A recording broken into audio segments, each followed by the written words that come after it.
I have a really cool story to share with you about a young artist here in San Francisco. She has an exhibit that runs through the end of the week at the Museum of the African Diaspora.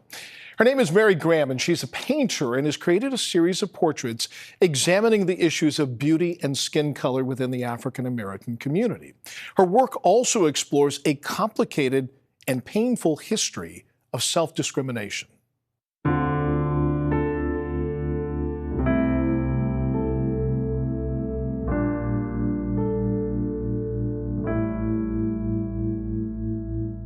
In many Black families, we might have heard the term the paper bag test.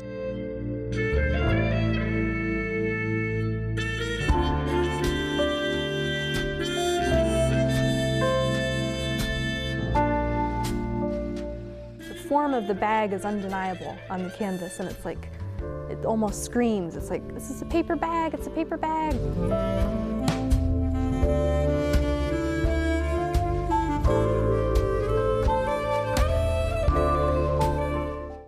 I've been told that the subjects remind people of real individuals, family members, and maybe strangers or friends.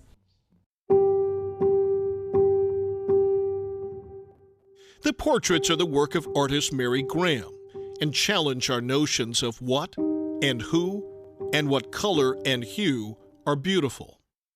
Mary's work is featured in a solo exhibit at San Francisco's Museum of the African Diaspora and explores the Black community's dark and complicated relationship with skin color. These upper-class Black clubs and sororities and fraternities would literally have these paper bag parties or require that attendees pass the paper bag test. You may be asking yourself at this point, what the hell is the brown paper bag test?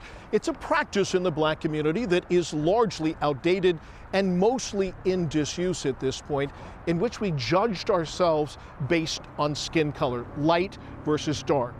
And as the name implies, the central question was, are you darker or ideally lighter than your average brown paper bag?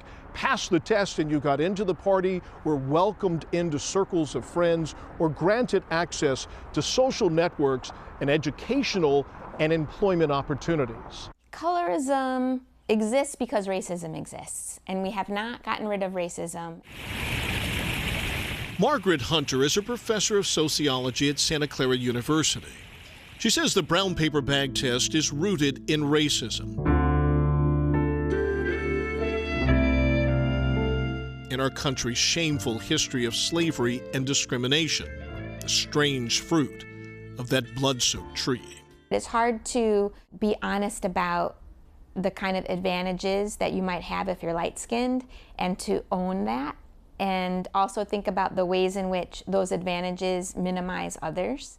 By using paper bags, crinkled and creased and careworn as her canvas, Mary's work invites the audience to confront head-on the history of how we have often mistreated each other. I wanted that tension to be present at all times.